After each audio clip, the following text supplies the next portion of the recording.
You're walking around with 6 leftovers from evolution, like your body kept some old features around, just because it could. And here's the fun part. Hash 3 you can test on yourself right now. Hash 5 is something millions of people literally pay to get removed. And Hashone will make you go, wait, why is that still a thing? Alright, starting with number 6.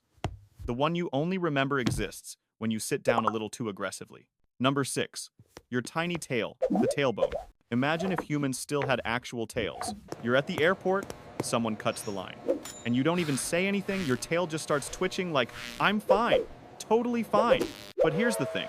We basically used to have them. That small bony bump at the end of your spine is your coccyx, or tailbone. What's left of the tail, our ancestors relied on for balance and climbing. Now it doesn't wag. It doesn't help you swing from branches. It just exists. And the only time most people notice it is when it decides to ruin their week. Slip and land on your butt? Sit too hard on a wooden bench? Congrats, you just unlocked tailbone pain, one of evolution's pettiest jokes. To be fair, it still anchors some muscles and ligaments in the pelvis, but in day-to-day survival, you could live without the drama. Number 5. Wisdom teeth, the late, uninvited guests.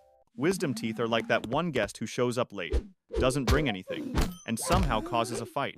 Back in the chew tough roots and raw everything era, extra molars helped. Our ancestors generally had bigger jaws, tougher diets, and no dental care, so having bonus grinders actually made sense. Fast forward to now. We cook food, blend food, soften food, and our jaws have gotten smaller over time. So when wisdom teeth try to move in, there's often no space. They come in sideways, slam into other teeth, get stuck under the gums, swell up, get infected.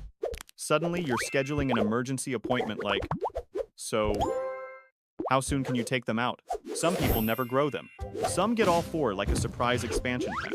Either way, you don't need them to chew better in modern life. They're basically a reminder that evolution doesn't always uninstall old features. Number 4. Body hair and identity crisis. Body hair used to be a big deal. Before clothes and heated rooms, it helped keep you warm, offered some protection, and even made you more sensitive to tiny movements on your skin. But now, you've got jackets, climate control, sunscreen, mosquito spray. So most body hair has turned into a grooming decision. Eyebrows and eyelashes still earn their paycheck blocking sweat, dust, and debris from your eyes. But chest hair? Back hair? Not exactly a survival superpower. And interestingly, people vary a lot. Some have tons, some have almost none, like nature is quietly running an A/B test to see what's still worth keeping. Number 3. The optional forearm muscle. Palmaris longus. Okay, quick test. Touch your pinky to your thumb, then flex your wrist a little. See a tendon pop up in the middle of your forearm? Congrats, you have the palmaris longus. Don't see it?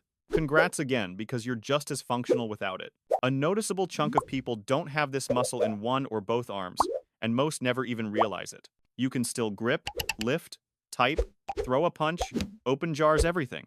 In fact, surgeons sometimes harvest this tendon for reconstructive surgery because removing it usually doesn't affect strength or movement much. It's basically a leftover from when our ancestors needed stronger grips for climbing and swinging around. These days, the only thing most of us are climbing is out of bed. Number 2. Goosebumps your body running old software. You ever get chills and your arms suddenly look like a plucked chicken? That's Goosebumps' tiny muscles at the base of each hair follicle, erector pili, contracting. When humans were much hairier, Goosebumps actually did something. Raised hair to trap heat, made you look bigger when scared like a cat puffing up. But now we barely have the fur for that to matter. And yet, your body still hits the button anyway. Scared? Goosebumps. Cold? Goosebumps. Emotional song? Goosebumps.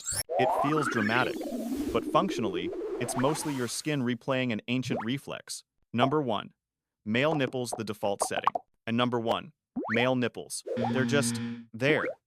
No milk production in everyday life. No feeding function, so what's the point? Here's the real reason. Early in development, human embryos follow the same basic blueprint at first. Nipples start forming before the body fully differentiates along male or female pathways.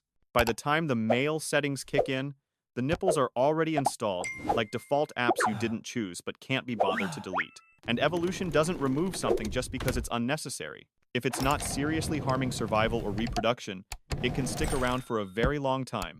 So male nipples are basically harmless, mostly functionless, and kind of hilarious because they reveal how the body gets built in stages.